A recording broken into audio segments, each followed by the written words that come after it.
A coalition of 24 states filed a lawsuit challenging new rules giving the U.S. Postal Service authority to regulate mail-in voting. Now, Monday, the Supreme Court paved the way, and now a federal judge agreed to lift an order that was keeping the U.S. Postal Service from carrying out Trump's executive order aimed at limiting mail-in voting. The order calls on the Department of Homeland Security to create a database of U.S. citizens for each state, and it also directs the post office to prohibit mail carriers from transmitting ballots to or from anyone not on those lists.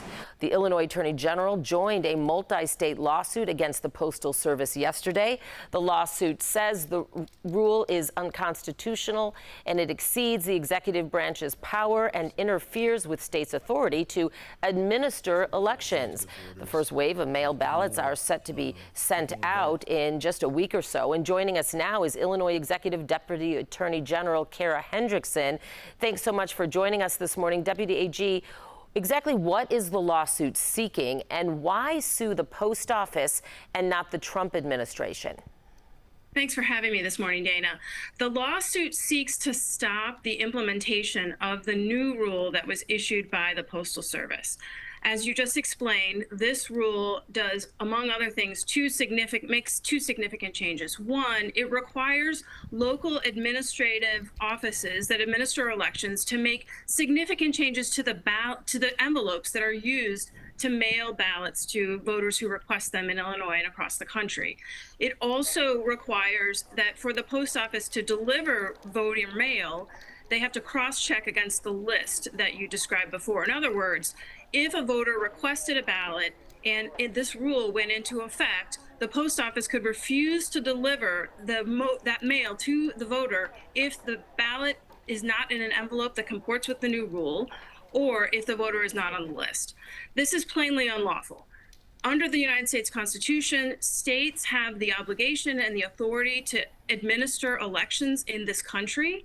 The Postal Service and the President of the United States do not have the authority to administer elections. This suit, therefore, is seeking to stop the implementation of this rule before it can cause damage to our elections. I mean, it's certainly cumbersome, too. I mean, on the states involved, because they have to initially come up with the list. I understand how it could ultimately impact voter restrictions, but overall, why do you think this issue in general is so important?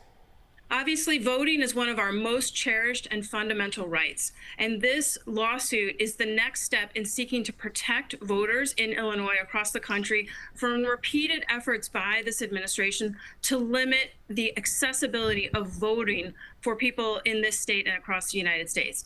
Nationally, about 30% of voters use mail-in voting in order to cast their ballots, and that ought to continue to be accessible to those voters.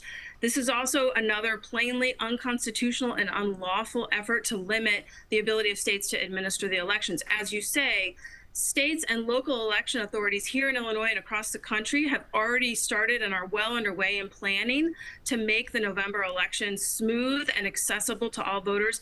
And this throws a wrench in those efforts to make it available to voters. Okay, so bottom line here, what happens next since we're just days, weeks away from mail-in voting starting? You're so right. This lawsuit is seeking an immediate injunction to stop this rule from moving forward. The case was filed yesterday. We will be in court next week arguing for that blockage of the rule going forward. And it's important that that order come as quickly as possible, again, so the administration can go forward smoothly. In the meantime, we're really urging voters to start to make their plans now to be prepared to vote. Not only can you vote by mail in Illinois, you can also vote in person, and you can vote early.